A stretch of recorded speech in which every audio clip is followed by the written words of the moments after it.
Sebelum melanjutkan cerita tersebut, alangkah baiknya bila klik tombol subscribe terlebih dahulu agar tidak ketinggalan kisah-kisah cerita Islami terbaru. Terima kasih.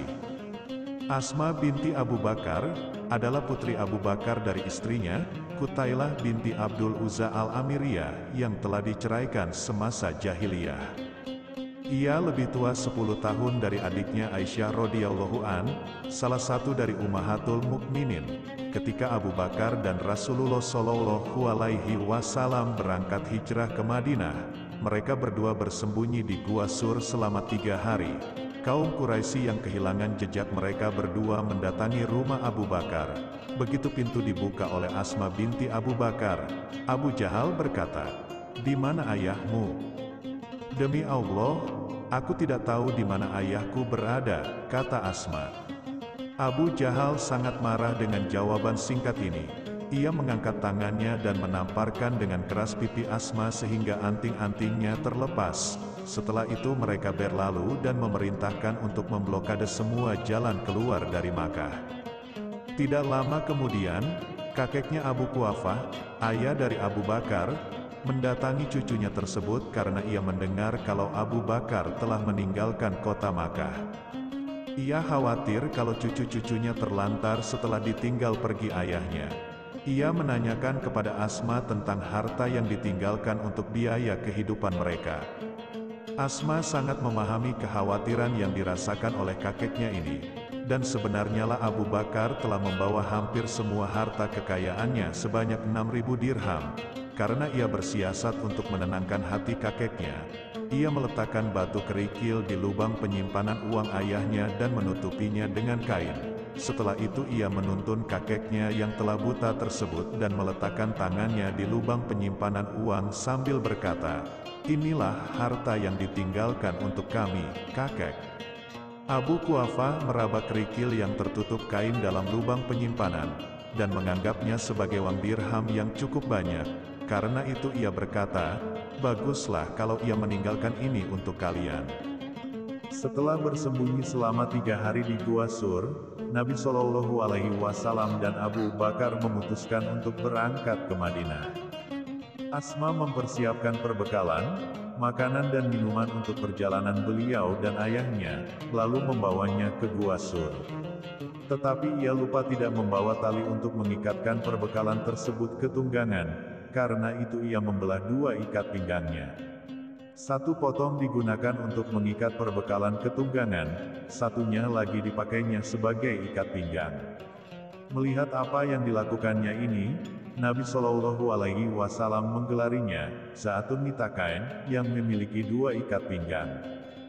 Semua peristiwa itu terjadi ketika Asma dalam keadaan hamil, bahkan suaminya, Zubair bin Awam telah terlebih dahulu hijrah bersama kaum muslimin lainnya, sebagaimana diperintahkan Rasulullah Shallallahu Alaihi Wasallam. Sungguh pengorbanan yang tidak terkira dari wanita perkasa ini. Dan semua itu dilakukannya dengan ringan dan ikhlas, karena kecintaannya kepada Allah dan Rasul-Nya. Beberapa hari berlalu setelah peristiwa itu, saat itu Nabi Shallallahu Alaihi Wasallam beserta Abu Bakar telah meninggalkan tenda umum Abad. Terdengar suara yang menggema seantero Makkah, suara syair yang diucapkan berulang-ulang. Allah penguasa arsy melimpahkan pahala yang terbaik. 2 orang yang lemah lembut lewat di tenda umum Abad. Mereka melanjutkan perjalanan setelah singgah sejenak. Sungguh beruntung orang yang menyertai Nabi Muhammad Shallallahu Alaihi Wasallam. Ceritakan apa yang disingkirkan Allah dari kalian, karena perbuatan orang-orang yang tidak mendapat balasan. Bani Ka'b benar-benar menjadi hina karena anak-anak gadisnya. Tanah yang subur adalah tempat duduk bagi mereka yang percaya. Tanyalah saudari kalian tentang domba dan bejananya. Jika kalian tanyakan domba itu, tentu akan melihatnya. Hampir semua penduduk Makkah keluar dari rumahnya untuk mencari siapa gerangan yang mengucapkan syair tersebut, tetapi mereka tidak bisa menemukan seorang pun. Padahal syair itu masih saja jelas terdengar, dan mereka bisa mengikuti jejak suaranya yang berpindah-pindah. Asma binti Abu Bakar juga keluar dari rumahnya, dan ia melihat sosok laki-laki yang bergerak cepat di dataran rendah Makkah sambil melantunkan syair tersebut. Tidak berapa lama ia telah tampak di dataran tinggi Makkah, masih tetap melantunkan syair tersebut.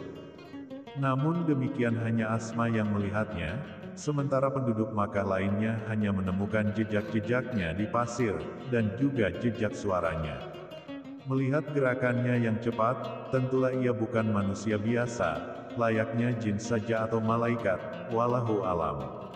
Yang jelas, dari syair-syair tersebut, Asma dan orang-orang Muslim yang masih tinggal di Makkah mengetahui bahwa Nabi Shallallahu Alaihi Wasallam berada dalam perjalanan ke Madinah, dan berada di jarak yang aman dari pengejaran kaum Quraisy.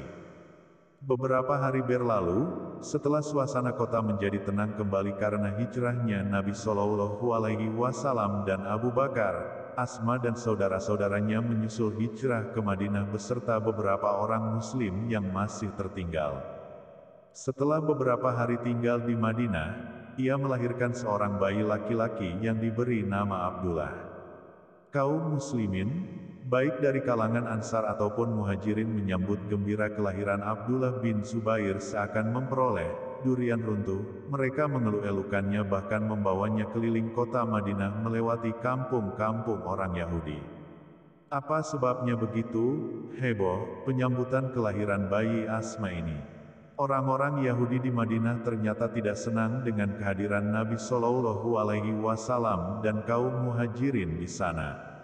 Mereka mengatakan bahwa dukun-dukun Yahudi telah menyihir orang-orang Muslim tersebut sehingga mereka semua akan mandul.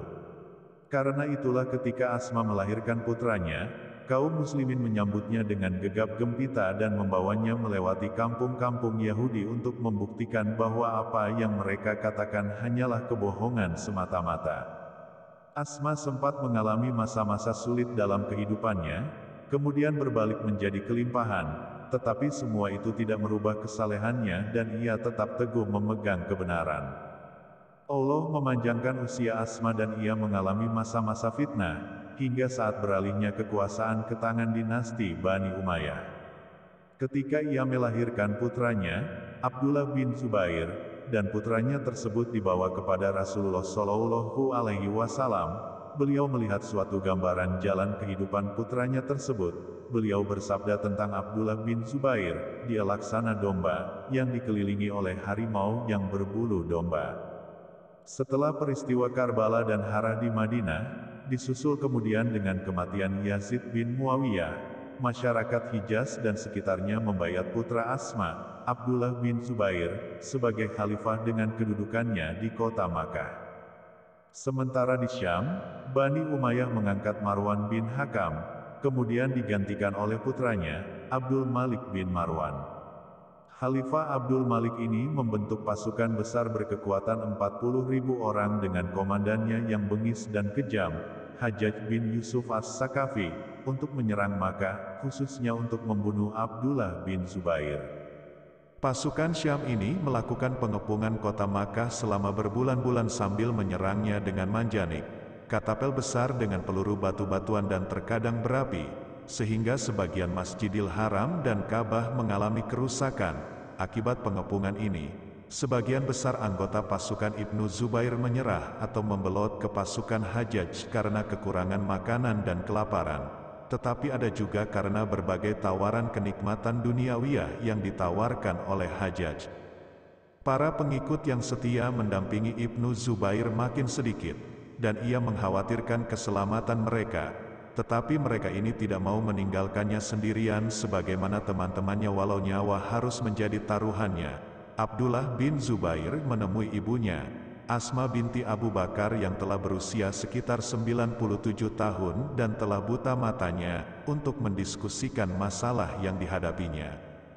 Ibnu Zubair menceritakan situasi yang sedang dihadapinya itu kepada ibunya, dan berbagai kemungkinan yang terjadi pada pasukan yang dipimpinnya, yang jumlahnya memang sangat sedikit. Mendengar penuturan putranya tersebut, Asma jadi teringat dengan ramalan Nabi Shallallahu Alaihi Wasallam saat melahirkannya. Inilah masa yang digambarkan oleh Rasulullah Shallallahu Alaihi Wasallam untuk putranya, dan ternyata ia ditakdirkan untuk menyaksikan kejadian tragis tersebut. Sebagai seorang ibu yang berhati tegar dan sangat teguh memegang kebenaran, Asma berkata, "Demi Allah, wahai anakku, engkau lebih tahu tentang dirimu. Jika engkau berada di jalan kebenaran, dan engkau menyeru kepada kebenaran tersebut, teruskanlah langkahmu. Sahabat-sahabatmu telah banyak yang gugur demi kebenaran tersebut. Janganlah engkau mau dipermainkan oleh budak-budak Bani Umayyah.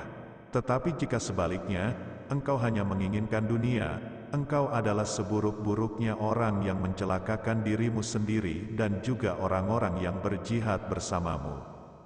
Tentu saja Abdullah bin Zubair bukan tipe yang kedua, yang hanya mementingkan kepentingan duniawiyah. Ketika ia menyatakan kekhawatirannya bahwa Hajjaj akan menyalib dan menyayat-nyayat tubuhnya setelah kematiannya, dengan tegas ibu yang perkasa ini berkata, "Wahai anakku, sesungguhnya kambing itu sama sekali tidak merasakan sakitnya dikuliti setelah ia disembelih.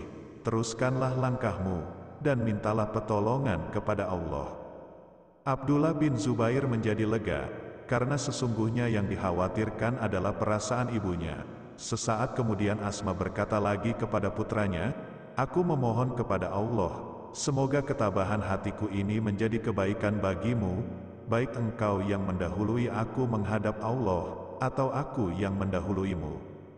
Sesaat kemudian Asma berdoa, "Ya Allah, semoga ibadahnya sepanjang malam, dan puasanya sepanjang siang, serta baktinya kepada dua orang tuanya, engkau menerimanya disertai dengan cucuran rahmat-Mu. Ya Allah, aku serahkan segala sesuatu tentang dirinya kepada kekuasaan-Mu, dan aku rela menerima keputusan-Mu. Ya Allah, berilah aku pahala atas segala perbuatan Abdullah bin Zubair ini, pahalanya orang-orang yang sabar dan bersyukur." Dengan ucapan dan doa yang dipanjatkan ibunya ini, langkah dan hati Ibnu Zubair terasa lepas. Tidak ada lagi ganjalan apapun pada dirinya untuk memperoleh kesyahidan yang didambakannya. Mereka berpelukan, dan demi diketahuinya bahwa anaknya masih memakai baju besi, Asma memerintahkan untuk melepaskannya, sambil berkata, "Apa-apaan ini Abdullah? Orang yang memakai ini hanyalah mereka yang tidak menginginkan apa yang sebenarnya engkau inginkan." Ibnu Zubair pun melepaskan baju besi yang dipakaiannya. Setelah mengucapkan salam perpisahan dengan ibunya, ia bersama sisa pasukannya yang tidak seberapa terjun menghadapi pasukan Hajjaj. Dan seperti telah diperkirakan, mereka menemui syahidnya di tanah haram Makkah, dan Hajjaj menyalib serta menyayat tubuhnya. Asma dengan tegar berdiri di tempat penyaliban putranya, sambil terus mendoakan ampunan bagi dirinya. Sementara itu Hajjaj mendekati Asma sambil berendah diri dan berkata, "Wahai ibu, Amirul Mukminin Abdul Malik bin Marwan memberiku wasiat untuk memperlakukan ibu dengan baik. Maka, apakah ada keperluan ibu kepada kami?" Dengan suara tegas berwibawa, Asma berkata, "Aku bukan ibumu, aku adalah ibu dari orang yang engkau salib dalam tiang karapan itu. Hanya aku ingin menyampaikan satu ucapan Rasulullah Shallallahu Alaihi Wasallam kepadamu.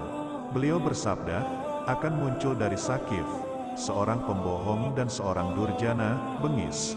Tentang siapa pembohong itu, telah kita ketahui bersama, yakni Muhtar bin Nabi Ubaid Ats-Sakafi yang mengaku sebagai Nabi, sedangkan sang durjana, bengis, sepengetahuanku adalah engkau orangnya."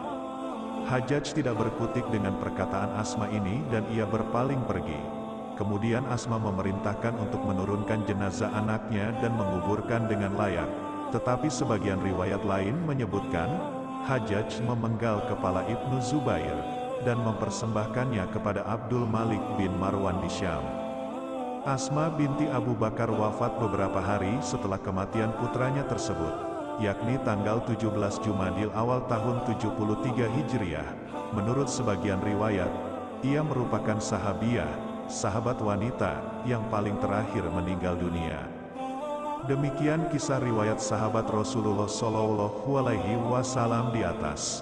Ambillah segala hikmahnya agar tidak salah faham. Sekian sedikit cerita dari kami. Dukung channel TVNU News dengan cara like dan subscribe tombol di bawah video. Terima kasih. Wassalamualaikum warahmatullahi wabarakatuh.